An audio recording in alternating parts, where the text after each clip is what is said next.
up, you guys? This is Rob from the Gay Guy Plays, and today on the hit list, we are taking a look at my top 5 favorite frames of 2017. Now, as always with these, I do need to put out a bit of a disclaimer because, especially with Warframes, everyone gets a little bit sensitive. I do have to remind you that these are my top 5 favorite frames, not the top 5 most damage dealing frames, not the top 5 most meta frames, my top 5 favorite frames of 2017. However, kind of going hand in hand with that, of course I'm going to pick frames that are effective in a lot of different areas, that do their job really, really well, and have some very strong fashion frame to go along with it. Now, I've been starting each of these episodes with a frame or a weapon or whatever that you're not going to end up seeing in the video, and as you can tell right now, as tradition has it, Loki Prime will not be on this list. Now, for those of you guys wondering why, it's because he would literally just always be on the list, like every single year. So part of me has to be like, alright, you won it several times already. We gonna have to say stop. We gonna put you on pause. We know that you are gonna be consistently my favorite pretty much no matter where you go and what you do. Your utility is absolutely fantastic, whether you just want to go and visit around or whether you want to disarm enemies. Like, it's just super potent. There's so many things that you can do. Even his safeguard switch is absolutely fantastic for like rescue targets and all of that kind of stuff. Or even like when you've got like defense. Oh my god, I'm gonna keep talking about how great Loki is if I don't just cut it here. So let's go ahead and take a look at the frames that did officially make it on my list. Now, coming in at number 5 is our fairy queen Titania. You know, a queen for a queen. What do you think I'm gonna do here? No, but seriously, Titania is one of those frames that I think is seriously underrated. Number 1, she has the most powerful exalted weapon in the game, arguably. You don't have to worry about ammo consumption. You can literally just go in on an enemy, wait for your weapons to recharge, and boom, you're back at it. Not only that, but she can take out 155s with no problem whatsoever. And I think people just forget how powerful she is because she's so cute and tiny. She's also got some great defensive buffs and some really, really nice CC. It's spotty from time to time, but you know what? If you know how to use it correctly, you can always get yourself a good candidate to go ahead and lantern a whole group of enemies. I think people forget sometimes that she is as powerful as she is, but once you go out in the plains, then you realize, you're like, oh shit, this girl got good ass potential. Especially with the recent ghoul event that came around, I literally just positioned myself up. Up is a defensive position for her. You know, you don't have to worry about cover. You don't need to like, oh, can I make sure that I'm not getting shot from here or here? Yeah, those ghouls, you just go up and you just shooting out at them and then they can do nothing. And you can crowd so many enemies around them that it's absolutely fantastic. And that is why Titania is an outstanding frame. Alrighty, at number 4 comes potentially one of the most contentious frames on our list. Yes, that is Gara. Now, before the most recent changes to her mass vitrify, she would have easily cracked the number 1 or 2 spot. However, because of the fact that it's currently in a state of rebalancing limbo and we don't really know where it's gonna end up, I did have to reconsider exactly where she would fall.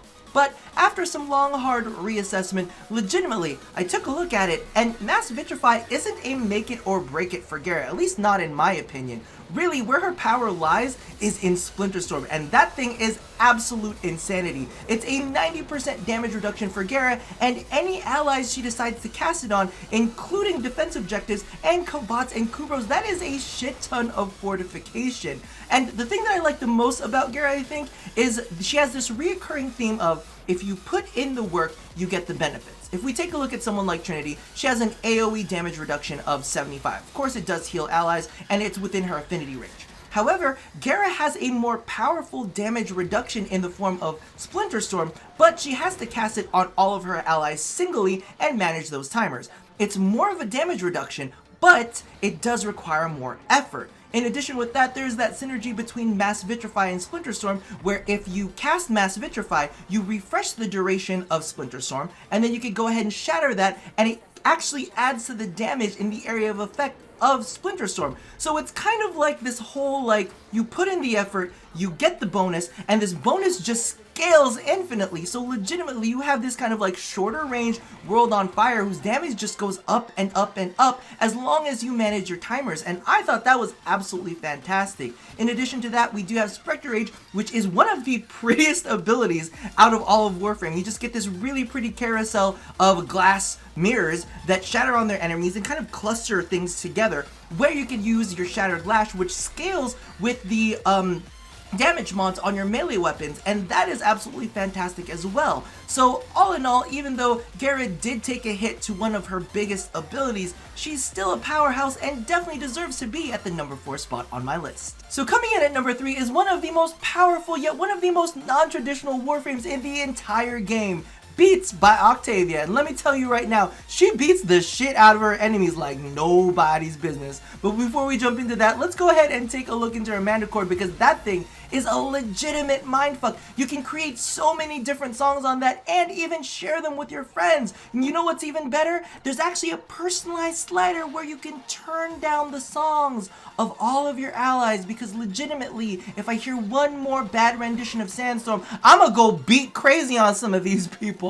Regardless, moving on to her skills, Mallet. Holy crap, Mallet. The first time that I saw that, I was like, this thing is insane. It's the number 1 skill that acts as a decoy, absorbs all of the damage that enemies do to it, and then multiplies it and redirects it out in an area of effect pulse. What the fuck is that? That's absolutely insane. And because of the fact that it works so well with Amp, which increases its range and increases the damage it deals, I'm like, what are you even doing? That is so much like power in one little combo. In addition to that, can we just talk about Metronome? Can we just talk about Metronome? It provides damage buffs, it provides melee buffs, it also provides the ability to be invisible. So now, you have a scaling damage ability that you can amplify the range of, and you can be invisible. Legitimately, for anybody who hasn't watched it, I have a 2-hour plus solo survival in mod, where all I'm doing is squatting and casting her 1 and her 4. I mean, like, that is absolute insanity. I can't even, like, say, because this frame is just this innocuous little, hi, I'm a little happy bard frame. I do little dance moves with my weapons. And here she is, taking out groups of enemies just by putting down music. I think that's absolutely fantastic, and I genuinely think that she is, ooh, I'm gonna get some heat for this, even though I am a Loki lover myself, the best stealth frame in the entire game. Ooh. Listen, don't hurt me for that. Let's go ahead and move on to the next Warframe. But clearly, if you can do a solo survival with a frame without barely lifting out your gun, they deserve to be on this list. Now at number 2 comes one of the best looking Warframes in the entire game, and Harrow is kinky to boot. So that's always a big plus. However, if I'm going to be completely honest with you, I really fell in love with Harrow for reasons outside of Warframe. Now, for those of you guys who don't know, I actually used to play a whole lot of MMORPGs, and when I wasn't playing an assassin and getting my stab on, legitimately, I was playing a whole lot of healers, and with those healers, there's always so much management that came along with them. You needed to make sure that you had enough energy for your heals. You needed to make sure that your allies' HP was topped off. You needed to make sure that you were curing any debuffs off of those allies, and at the same time, buffing your team whenever you had a chance. So when Harrow came out, I was like, oh my god.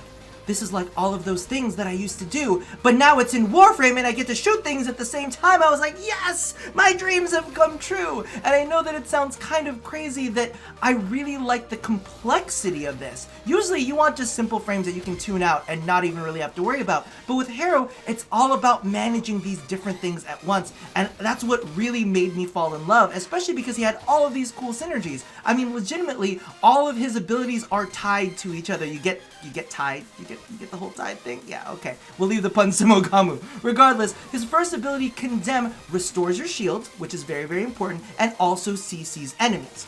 Alright, you can use those shields then in penance to grant a longer duration on it and get yourself heals for your team whenever you strike enemies, but at the same time a faster fire rate and reload speed. So of course, now you can take down those enemies even faster because of the fact that you've got these buffs for your weapons. But on top of that, toss on Thurible and you get your energy back from killing those enemies. And then of course, we've got the kinkiest ability of them all, which is literally Covenant. You sit there, you like tie yourself up, you let enemies hit you for a while, and then of course you start dishing out the pain. It's absolutely insanity when it comes to this Warframe, and let's not even talk about all of the cool roles that he plays when it comes to Eidolon hunting. Legitimately, he's just blown my mind on so many different levels, and that's why he is number 2 on my list. Okay, so before I move on to my favorite frame of 2017, aside from Loki, let's take a look at some honorable mentions. First and foremost, we've got Najah, and let me tell you right now, I absolutely fell in love with his Firewalker this year. To be completely honest with you, it's not something that I really paid that much attention to, but after I started like using it as one of the focuses of his build, I kind of looked at the rest of his skills and I was like, holy shit, this was what he was made for. So Firewalker, for those of you guys who don't know, lays down this trail of fire and often procs fire procs. You can actually use that as CC, and because of the fact that you can build it for duration, that thing lingers around for a long time. So you're controlling areas with Najah, which is absolutely amazing, but at the same time, he has Warding Halo. Now I was like, I don't really know where exactly everything fits, but if you take a look at Warding Halo, it actually has a short range stun attached to it as it encircles him. It's almost saying, hey, get in there with Firewalker, get in their faces. It's okay if they're close to you, it's better if they're close to you because of the fact that Warding Halo stuns them. And if you really need more CC, you can Divine Spears them. I was like, why didn't I look at this before? I was like, this is legitimately what he was made for. On top of that, he got that Pyroclastic Flow augment, which takes all of the damage done by your Firewalker trails and like does a little kick. And that is my favorite animation, I'll tell you that right now. A little kick just leaves this big old trail of fire in its path that has accumulated all of the damage that you've done with Firewalker, and it's absolutely devastating. So definitely someone that you really need to check out. Next up is Nidus. I don't even feel like I need to say anything about Nidus, but he is just mechanically an amazing frame. You guys already know that I don't necessarily like playing with him because I feel like it's a lot of one spam, but if you look at everything that he does, it just synergizes so well. He's one of the few frames out there that doesn't necessarily need to be built for efficiency. Don't get me wrong. I still don't vouch for negative efficiency on him, but I don't think that it's as needed as some of the other Warframes out there. Plus, his effects are all gorgeous, except for that larva thing. That larva thing is a little bit creepy, but legitimately, it's still really good synergy with the rest of his skills, and I think that it's undeniable that he's a powerhouse. So of course, he's going to be on my honorable mentions, even though I don't necessarily like using him super much. Next one on the list is one of our most recent primes, and yes, that is Mirage. I really didn't think too much about her, to be completely honest with you, and maybe that's what this year is about. All of the frames that I didn't really think about too much before. But Mirage, when they put in those sleight of hand changes, and you're able to put down what's basically like a near instantaneous blind to enemies. Of course, it's only blind in the dark, but it was such a good amount of CC, and then focusing on that sleight of hand ability and putting in Explosive Ledger Main really proved to me, I was like, holy shit, she can control areas of the map. She's a great map control frame, and that really made me reconsider her use, because legitimately before, it was just like, you know, Hall of Mirrors, do as much damage as you can with weapons, but in this case, she really shown, for lack of a better term, in controlling enemies, including her prism with that insane blind. So now, she has gone and become the queen of blinding, and I mean, with her new prime frame, I think that just goes hand in hand. Last but not least is Mag.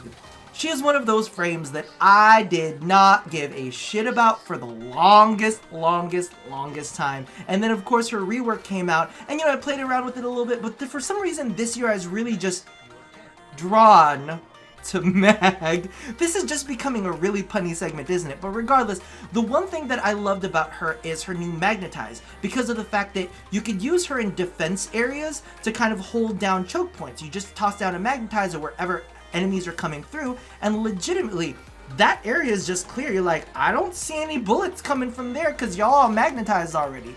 But when it came to the Plains of Eidolon, that's where I really felt that she kind of blossomed and came into her own. There is no better feeling than one of those drop ships coming by and you're like, magnetize, shoot a couple bullets into there, and then all of a sudden everything is dead before it hits the ground. But not only that, because in the plains there isn't necessarily any cover to be had, magnetize can act as your cover. And then you could go ahead and pull enemies into those magnetic fields and deal insane amounts of damage at the same time. And that is why Mag is definitely gonna be one of my honorable mentions. She's a powerhouse, and if you haven't shown her any love recently, definitely go ahead and check her out. So at number 1 comes a Warframe that was literally dragged through the mud, but risen up to become the king of the Fae. We have Oberon! Plus, his name is insanely fun to scream like that. Not that that's what got him on the list, but it's definitely something you should try out if you get the chance. So, for those of you guys who weren't around for it, Oberon literally got trashed after his rework. So many people were talking shit about him left, right, and center, which I thought was absolute insanity. But I guess it was a blessing in disguise because it really separated the people who understood mechanics, knew how to build Warframes, and knew how to actually play Warframe, because Oberon had so much to offer and so much power underneath the hood that it really showed inexperience for anyone who said that he was a bad Warframe. Because, I mean, if you just take a look at it straight out of the gate, we have Hallowed Ground and Renewal being the best coupling to buff up any squishy frame out there. Legitimately, you get an armor buff, and then you get regeneration at the same time.